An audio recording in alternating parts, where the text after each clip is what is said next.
Alright, what's going on, everybody? Hope you're all having a great day. Welcome to Cardboard Collection Agency, or 3C. And sorry for the delay on some videos, been pretty busy, but in today's video, I'm going to be showing you guys something really awesome today.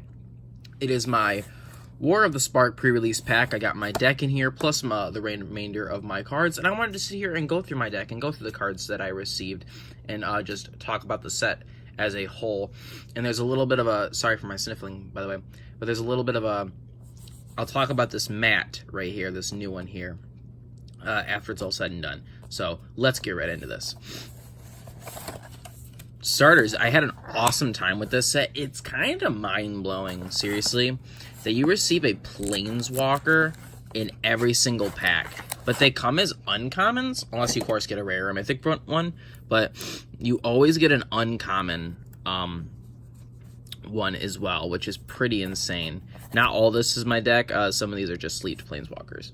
But we'll actually go over my deck first.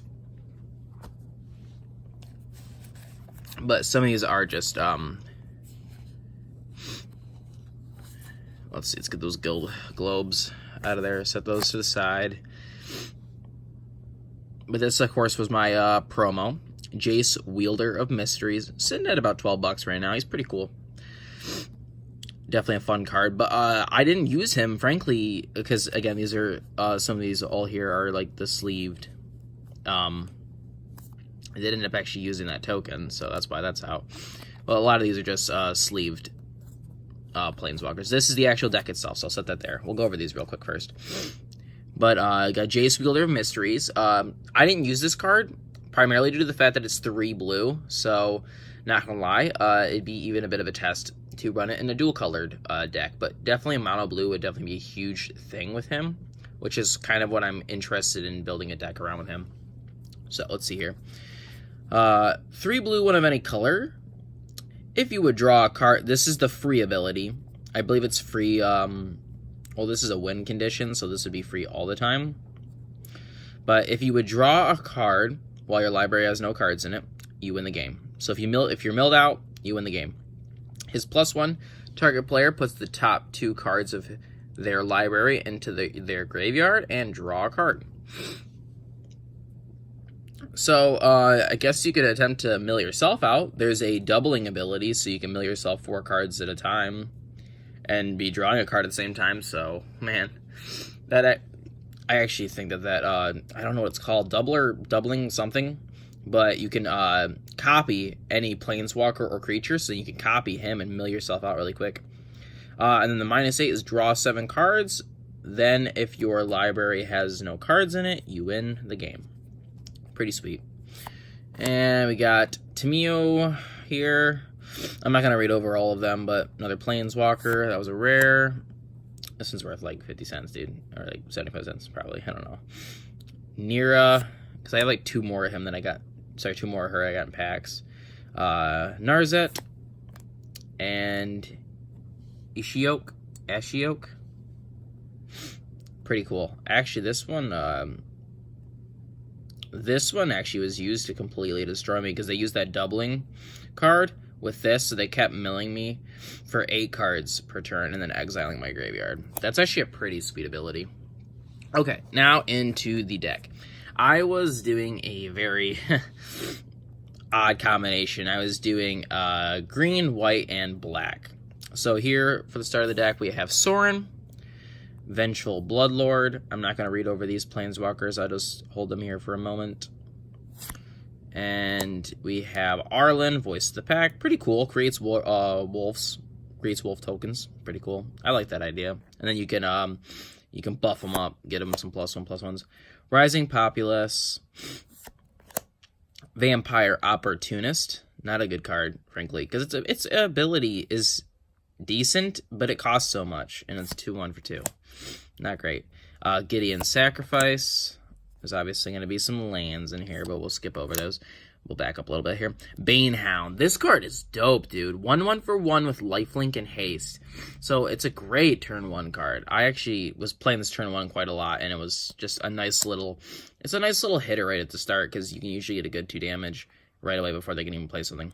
Battlefield Promotion. Awesome card. I actually really like this, even though it's a common. Put a +1/+1 counter on target creature, and it gains first strike until the end of the turn, and you also gain 2 life for 2. That's pretty sweet. Shriek Diver, purely used him because he's a flyer. Because I kind of suspected that a lot of people weren't going to be using stuff with flying, and they really weren't, so it kind of helped me out a little bit in that case. Lazotep, Behemoth. This is an insane mythic. I actually ended up, this is also part of your promo. You get a promo, I think mythic or rare, and then you get a planeswalker, if I'm not wrong. It just may be a foil mythic in the first place. But Finale of Glory. Now, this card, I will start off by saying, this thing would be absolutely insane in Commander. I wouldn't say it has like a ton of standard value. It still does, but definitely not like Commander. Excuse me. 2 white and X. Create X 2/2 white soldier creature tokens with vigilance. If X is 10 or more, also create X 4 white. So you can create, so you actually meet the 10 mark. 10 2/2 white soldier tokens.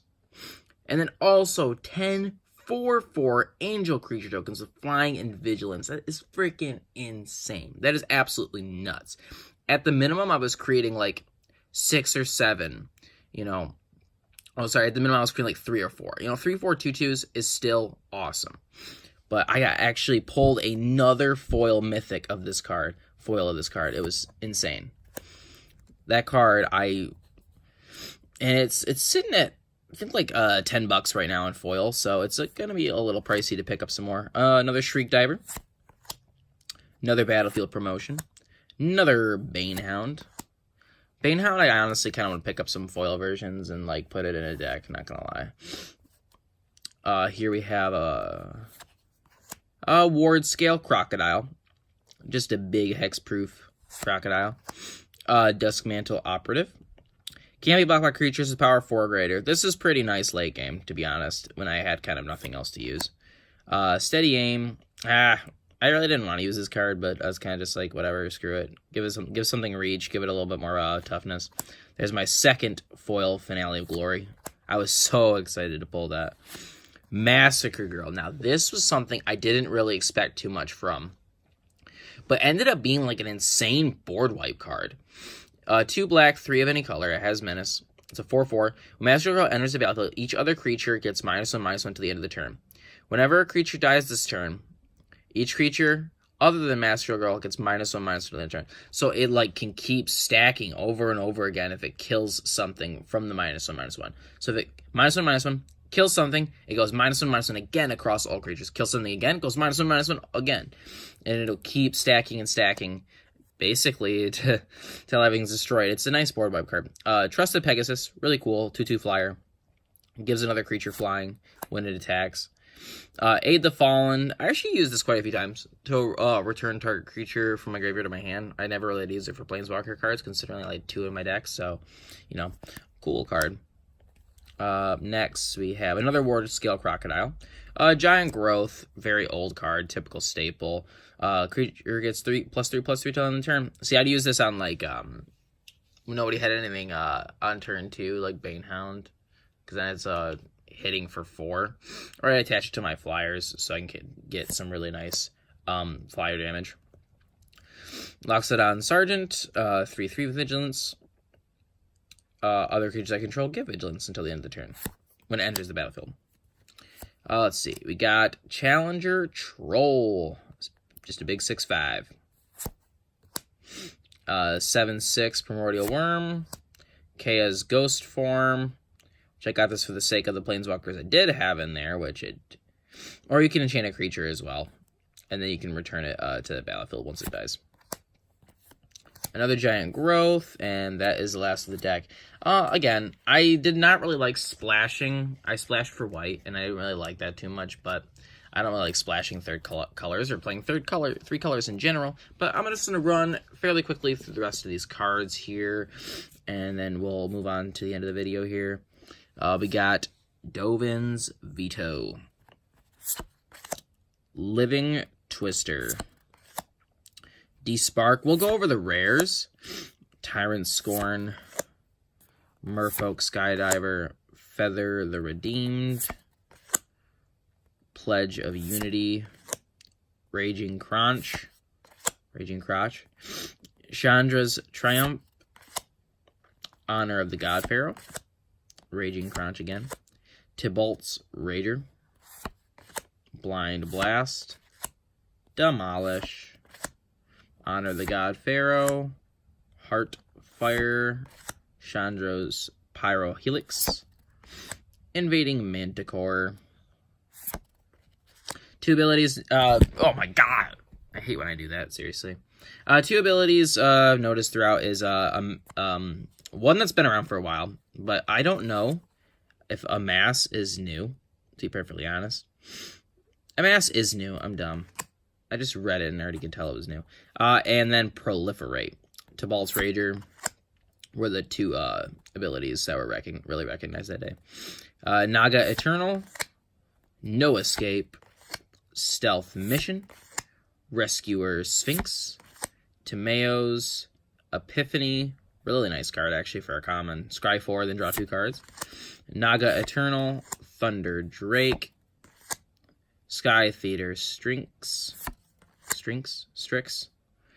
Erratic Visionary. Stealth Mission. Augur of Bolas. Crush Descent. Callous Dismissal. Paradise Druid. Courage of Crisis.